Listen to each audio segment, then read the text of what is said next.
Hola, soy Fano Sánchez de Tecnología DJ y hoy en este review vamos a analizar un poco mejor la Alien Heat Zone 92. Esta, como bien sabes, seguro que su aspecto ya te es muy familiar. Es una mesa muy clásica dentro del mundo del club y del mundo del DJ.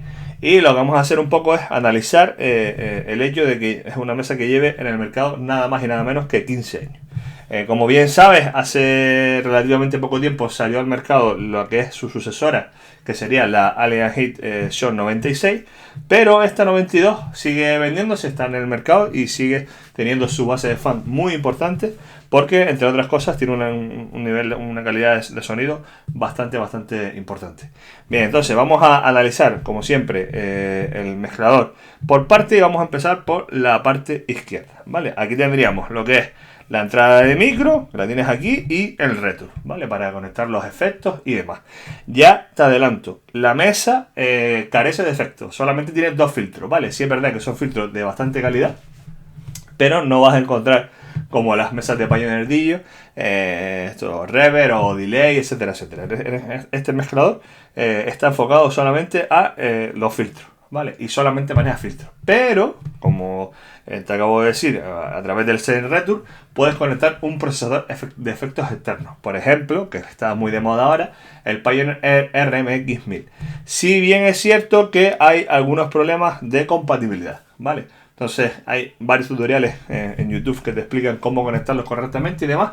Pero digamos que la Xeon 92 y el Pioneer RMX no son 100% compatibles, ¿vale? Se puede conseguir que funcione bien, o relativamente bien, pero no funcionan igual de bien que con las mezcladores de Pioneer DJ.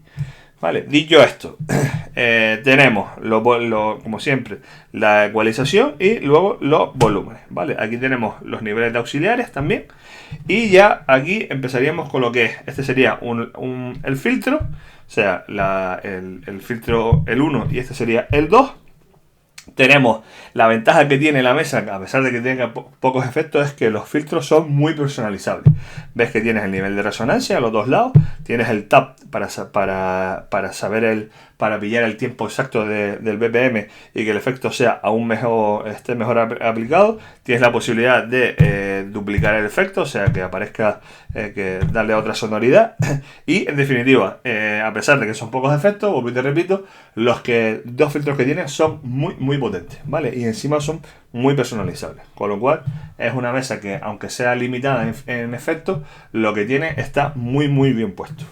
Bien, luego tenemos lo que es el corte, aquí lo tenemos, del filtro, ¿vale? Este sería el filtro 1 y este sería el filtro 2, la manera de aplicarlo, ¿vale? Y aquí tenemos diferentes cortes, o sea, es el corte de frecuencia baja, el de frecuencias medias, el de frecuencias altas, ¿vale? Aquí ves que ya las posibilidades son bastante importantes, con lo cual la personalización de este tipo de efectos es muy amplia. Bien, entonces esto es en cuanto a efectos. Ahora tenemos lo que son los canales.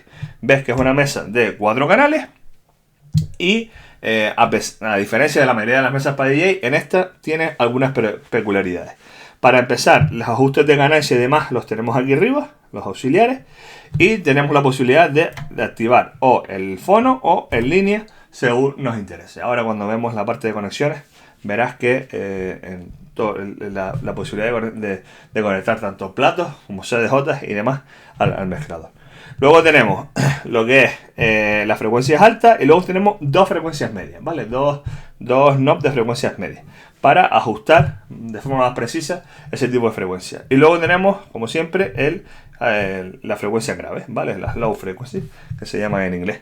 Bien, y luego tenemos la posibilidad de aplicar el filter 1 o el filter 2 según nos interese, ¿vale? Y esto lo podemos hacer en cada canal. Normalmente lo que se hace es, los dos primeros canales se aplica el filtro 1 y en los dos otros canales se aplica el filtro 2, pero también puedes hacer combinaciones, ¿vale? Para jugar un poco y tener todavía aún más personalizado el tema de los filtros. Bien, luego tenemos la preescucha, ¿vale? Y los búmetros para ver si la cantidad de volumen que está saliendo por cada canal. Bien, luego tenemos un crossfader. El crossfader es tipo Penny Giles y es un crossfader normalito, ¿vale? Normalito en el sentido que no está pensado para hacer scratch y demás. Pero para este tipo de mesa que está más dirigido al mundo clubbing es más que suficiente.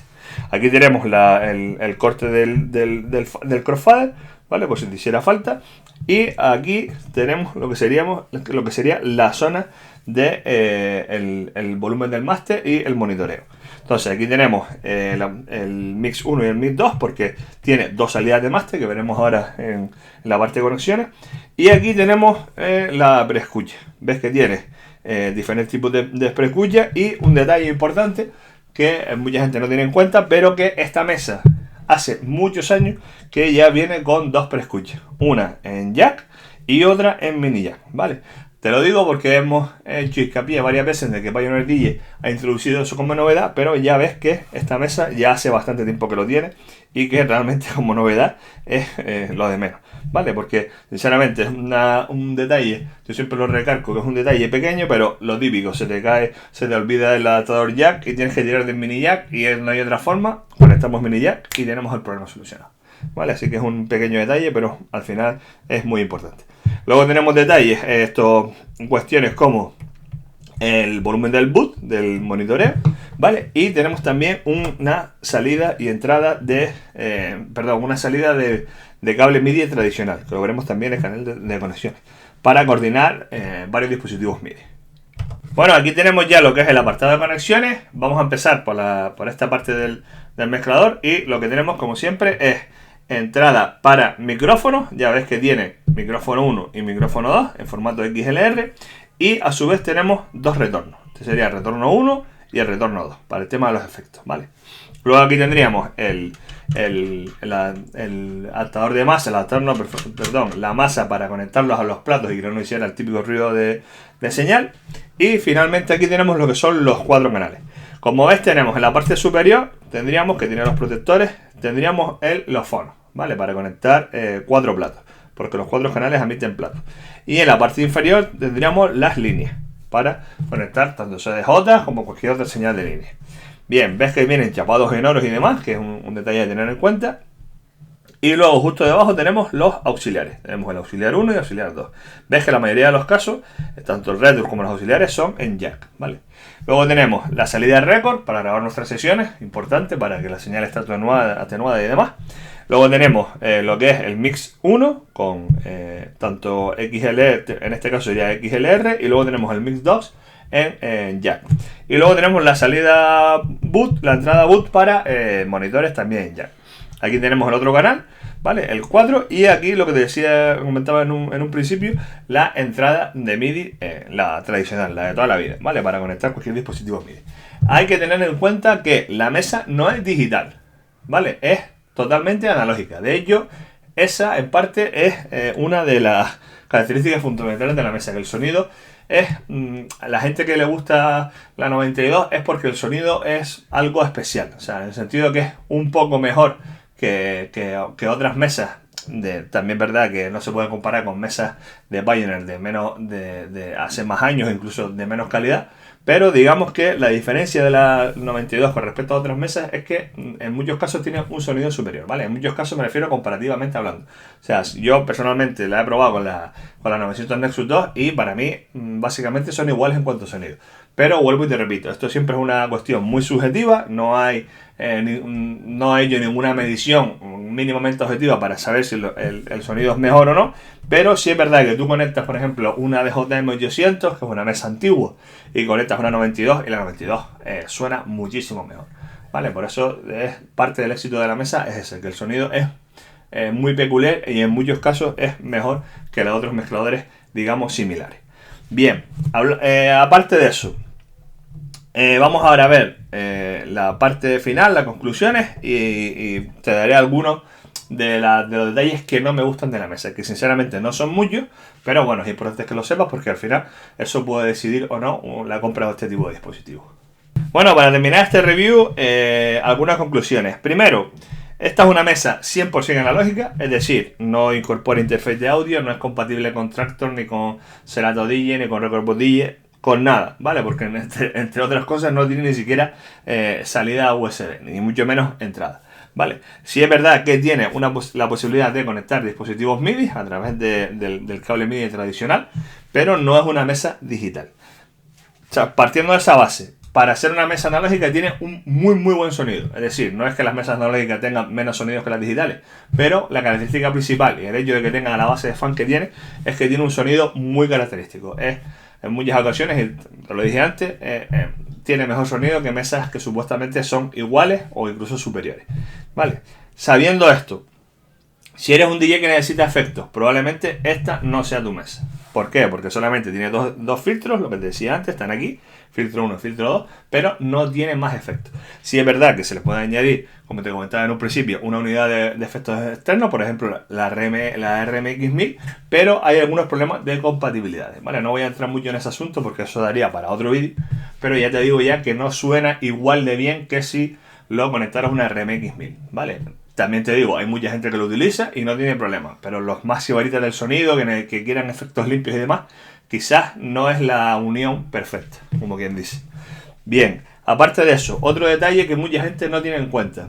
Si vas a utilizar platos o giradiscos, ten en cuenta que los previos de los giradiscos son muy bajos, o sea, suenan a muy bajo volumen. De hecho, en la 96, uno de los cambios que introdujeron fueron subir, creo que fue, no sé si fueron 6 decibelios, el volumen de los platos, porque suenan extremadamente bajos. Y cuando te digo extremadamente bajo es que conozco muchos casos de gente que al final ha tenido que comprarse unos preamplificadores solo para conectarlos a los platos, porque el volumen que le daban en la sala era tan bajo que literalmente se quedaban sin sonido. O sea, subías máster, subías etapas, subías todo lo que podías subir y el volumen seguía siendo extremadamente bajo. Entonces, si vas a utilizarlo con platos, ten en cuenta ese detalle, ¿vale? Porque, oye, si lo utilizas en casa y demás, no vas a tener problemas porque te adapta. Pero si vas a un club grande, pides platos, te ponen platos y al final el volumen es bajísimo, pues no vas a estar cómodo ni mucho menos. Entonces, o pide otra mesa o lleva de otros preamplificadores, que tampoco es una locura y conozco a mucha gente que lo hace, ¿vale? Para que lo conectes y al final te des un poco más de volumen y puedas realmente mezclar con toda la calidad que necesitas.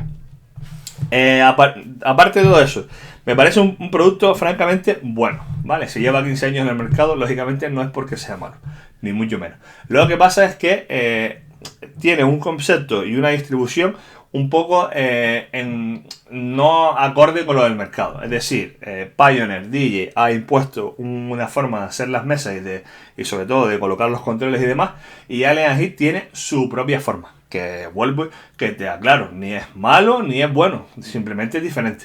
Pero si estás acostumbrado a mesas Alien Heat y te pasas una Pioneer, probablemente la curvatura de aprendizaje es un poco más complicada. Y si vienes de mesas Pioneer DJ y te quieres comprar una Alien Heat, pues al principio te va a costar un poco. Pero, lógicamente, con el paso del tiempo la dominarás, ¿vale? O sea, no es un punto negativo ni mucho menos, sino que es diferente a lo que probablemente has probado de otras marcas como Reloop, Numa, Pioneer DJ, Vesta, etcétera, etcétera, ¿vale?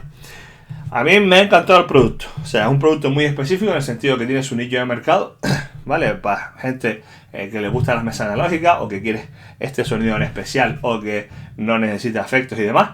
Pero, sin duda, es una mesa muy buena y tiene su público porque realmente se lo merece, ¿vale? Bueno, esto es todo. Acuérdense de suscribirse a nuestro canal. Más información, noticias, tutoriales y todo lo relacionado con la industria del DJ en tecnologiadj.com. Gracias.